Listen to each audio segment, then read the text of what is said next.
Welcome back, everybody, and thank you again for joining us. This is Authors Bantering in 2024.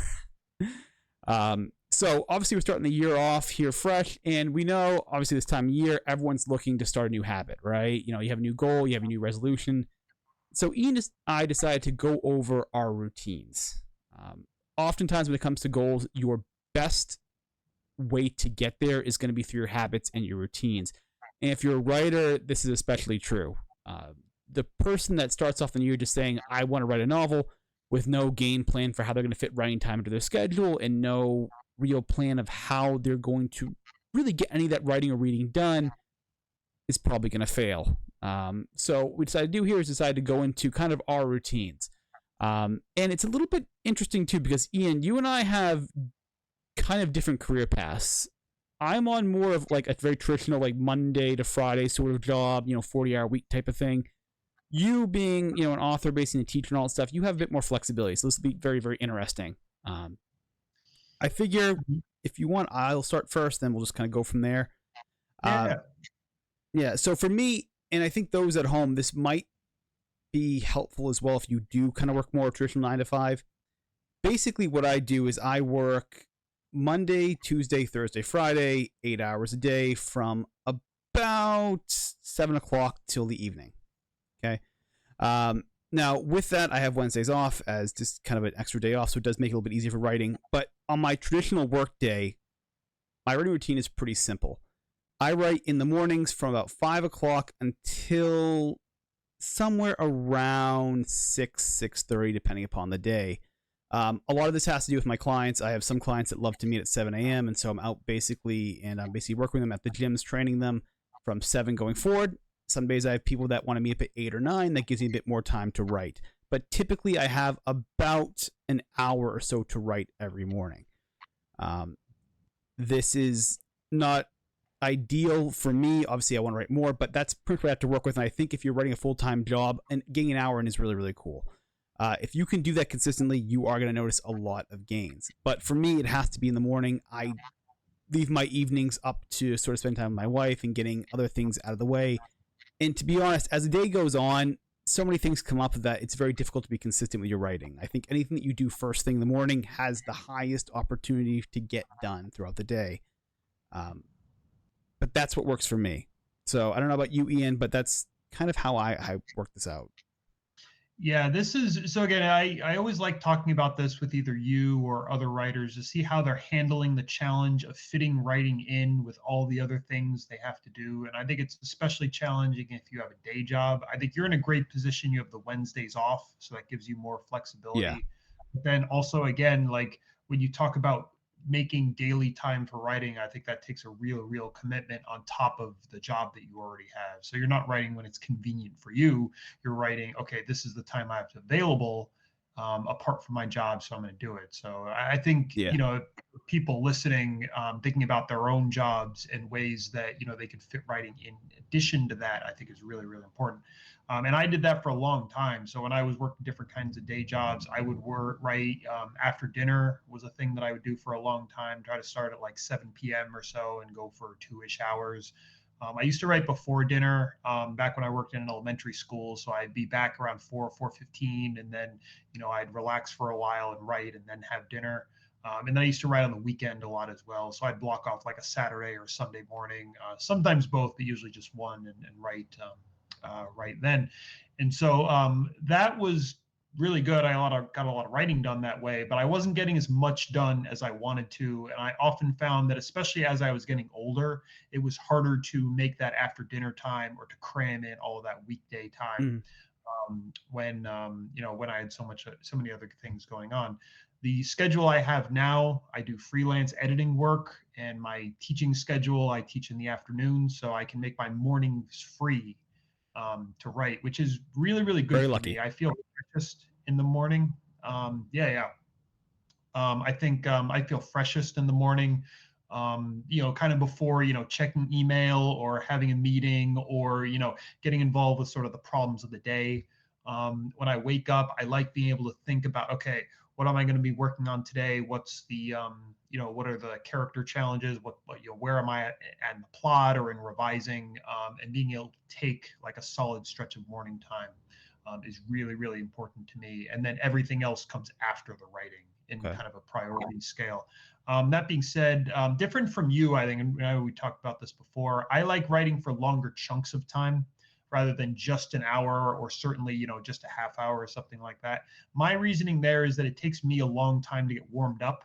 If I'm working with something, it's, the first couple of sentences or the first, Exactly. half hour, 45 minutes, sometimes even the first hour are not going to be my best hour. And so, if I'm only writing, for an hour, it's not going to be my best. A lot of the best stuff is going to come out in hour 2 and 3 once I really, really get in the zone.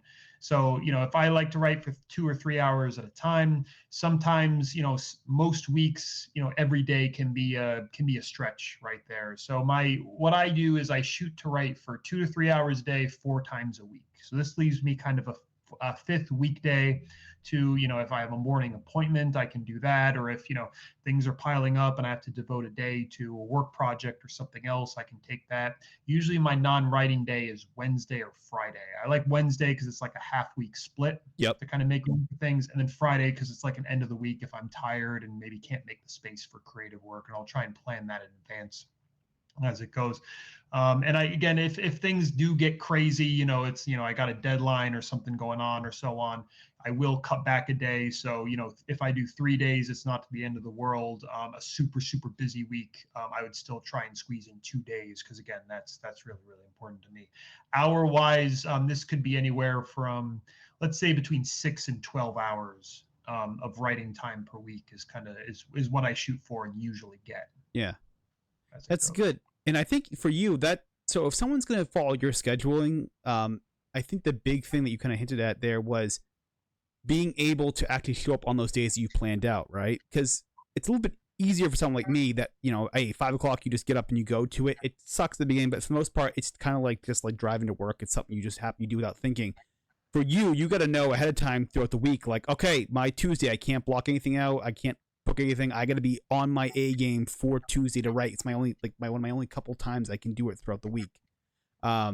So that takes a lot of discipline. I'm pretty impressed you can do that. I don't know if I could do that, to be honest. No, you just hit the nail on the head, actually. So I will schedule writing time as if it were any other appointment.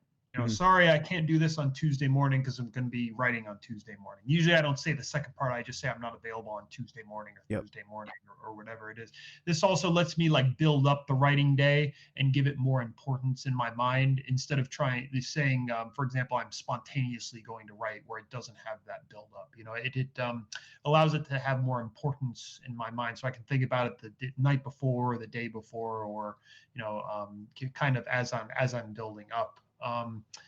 The advantage of your system, I think, is because it does give you that muscle memory. And so it's that idea that like, okay, it's just like driving to work. It's a part of my routine. It's literally every day. So you don't have to think and plan the way I would with my less than daily schedule that I keep. So I think like for people listening, like you might want to think, okay, which system plays to your strengths? Do you want to, do the right every day and get that muscle memory and really develop those habits in a way that makes it, very clockwork?